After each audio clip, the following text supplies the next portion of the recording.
Assalamualaikum warahmatullahi wabarakatuh. Pertama-tama, saya panjatkan puji syukur atas kehadirat Allah Subhanahu wa Ta'ala, karena atas rahmat, berkat, dan inayahnya, saya masih bisa melakukan presentasi walaupun secara virtual.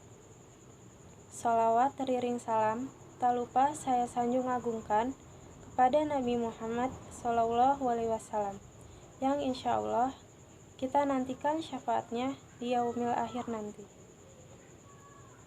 Kepada yang terhormat Bapak Ahmad Muluk Alfian, SPND IMH, selaku dosen pengampu mata kuliah Hukum Bisnis, dan teman-teman yang saya banggakan. Perkenalkan, saya Dian Safitri, NPM 205 10 30049. Saya mahasiswi dari kelas C, Prodi Akuntansi Syariah semester 2, Universitas Islam Negeri Raden Intan Lampung. Di sini saya akan menjelaskan tentang pemahaman perusahaan go public dan pasar modal, serta pemahaman penanaman modal asing untuk memenuhi tugas ujian akhir semester Hukum Bisnis. Pasar terbuka dan pasar tertutup. Pasar terbuka merupakan perseroan terbatas yang menjual saham-sahamnya kepada masyarakat, sedangkan pasar tertutup merupakan sebuah perseroan yang saham-sahamnya hanya dapat dimiliki oleh orang-orang tertentu, biasanya terbatas di kalangan keluarga sendiri.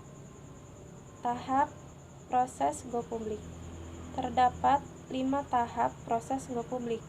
Yang pertama adalah tahap persiapan untuk go public.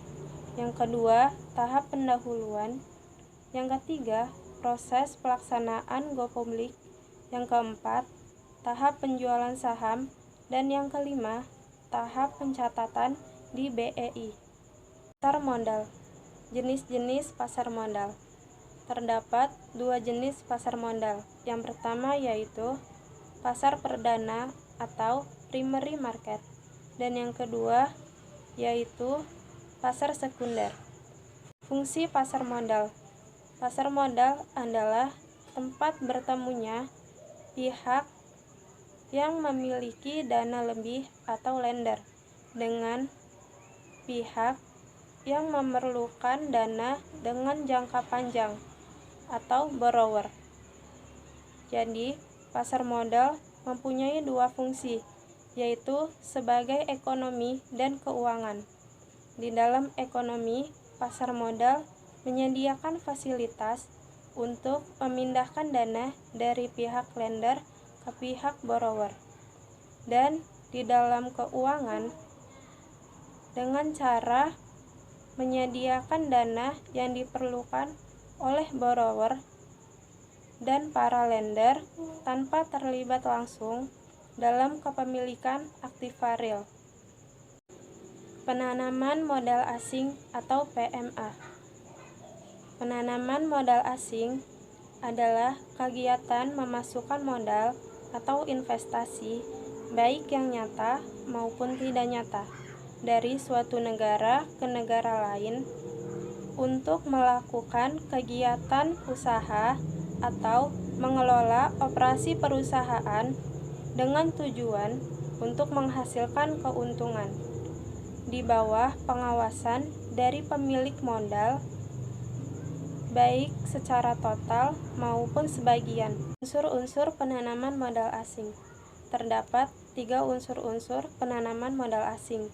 Yang pertama adalah alat pembayaran luar negeri yang tidak merupakan bagian dari kekayaan devisa Indonesia dan dengan pembiayaan pemerintah digunakan untuk pembiayaan perusahaan Indonesia.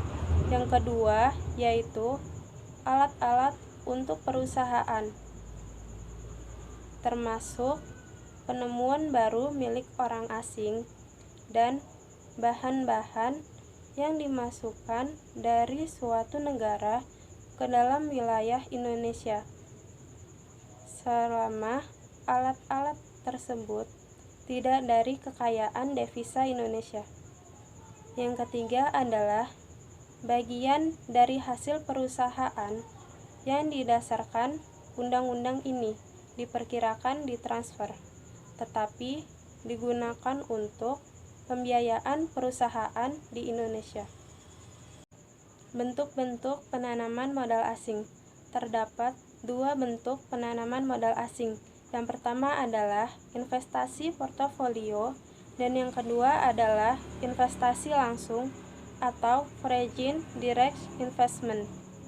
Faktor-faktor yang mempengaruhi penanaman modal asing. Terdapat 5 faktor yang mempengaruhi penanaman modal asing.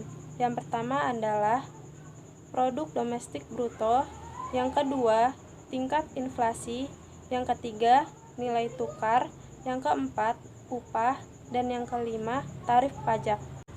Proses pendirian PMA. PT Penanaman Modal Asing atau PMA merupakan sebuah perseroan terbatas yang didirikan berdasarkan hukum Indonesia mengenai penanaman modal asing itu sendiri. Dalam Undang-Undang Penanaman Modal mengidentifikasikannya sebagai kegiatan melakukan usaha di wilayah negara Republik Indonesia yang dilakukan oleh penanam modal asing. Sekian presentasi dari saya. Kurang lebihnya saya mohon maaf. Kepada Allah saya mohon ampun. Wassalamualaikum warahmatullahi wabarakatuh.